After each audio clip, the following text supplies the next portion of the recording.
Nodos. Recordemos que los nodos de nuestro árbol de la escena son objetos de una clase que llamaremos nodo y que contiene tres atributos miembro principales. La transformación asociada a ese nodo, formada por las rotaciones, escalados y traslaciones que se aplican a los objetos que cuelgan de ese nodo y a sus hijos, y almacenada en forma de matriz de transformación. La entidad asociada a ese nodo, que contiene los datos geométricos y gráficos, y un array de referencias a los hijos de este nodo. En este vídeo explicaremos con más detalle esta clase nodo y daremos algunas claves para su implementación.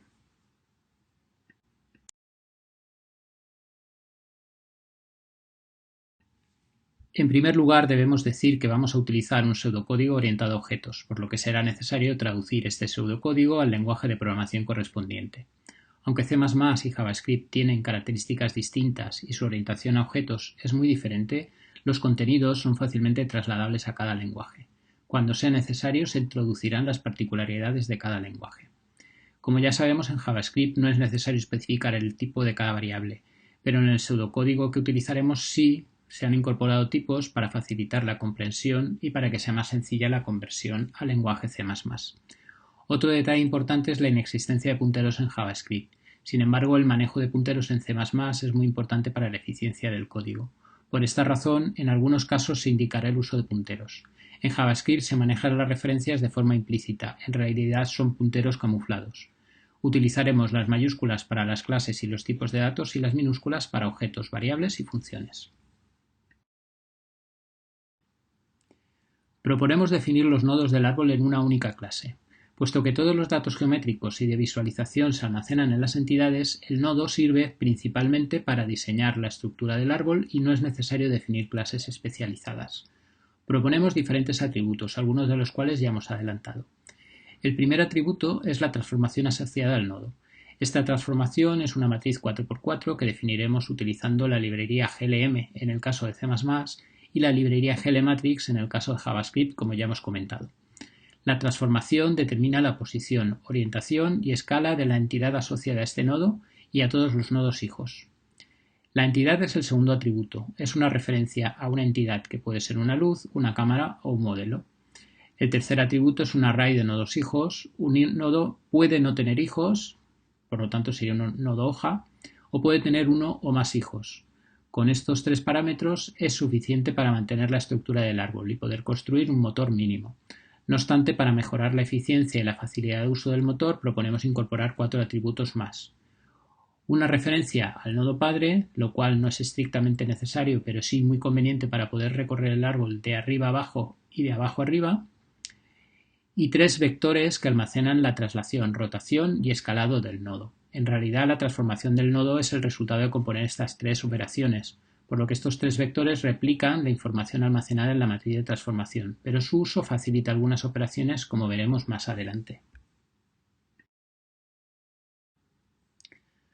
Los métodos son los básicos que podemos esperar: añadir y borrar hijos en el árbol y los setters y getters de cada uno de los atributos, la matriz de transformación, la entidad y el puntero al nodo padre. Vamos a entretenernos un momento con el manejo de los vectores de traslación, rotación y escalado.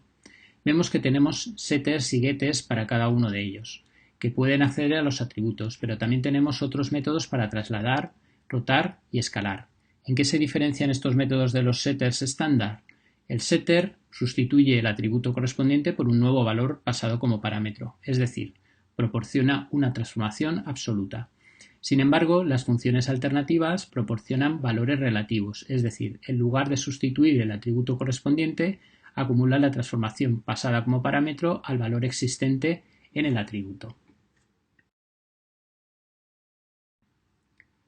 Veamos un ejemplo. Supongamos un nodo con una entidad asociada tipo eModelo en el que almacenamos la malla de una oveja. Llamamos al método seRotación con una rotación de 90 grados alrededor del eje de las zetas. Cuando dibujemos la escena, el modelo se visualizará con un giro de 90 grados, como cabe esperar. Si a continuación llamamos a setRotación con una rotación de 45 grados alrededor del eje de las zetas, el giro anterior es sustituido por un giro de 45 grados al sustituir la rotación de 45 a la de 90. Por último, hacemos una llamada a rotar con los mismos 45 grados. En lugar de sustituir a la anterior rotación, el método rotar hace que la rotación se acumule y en total la figura se rotará 90 grados. Por último, vamos a ver con detalle el método de recorrer. La función de este método es recorrer todos los nodos del árbol, dibujando en la pantalla la entidad asociada a cada nodo. Por lo tanto, es el método fundamental que lanza todo el dibujado de la escena. En realidad, el método es sencillo. Veámoslo. Para dibujar toda la escena llamaremos al método recorrer del nodo escena, es decir, la raíz del árbol. El primer paso es calcular la matriz de las transformaciones matriz trans del nodo, que es el resultado de multiplicar las transformaciones de escalado, rotación y traslación, y la matriz de acumulación que se pasa como parámetro. Esto permite ir multiplicando de forma acumulada las transformaciones conforme se avanza en el árbol. Las matrices de transformación para el escalado, la rotación y la traslación se obtienen con las funciones correspondientes de la librería matemática. Recordemos que esta librería es GLM para C++ y glmatrix para JavaScript.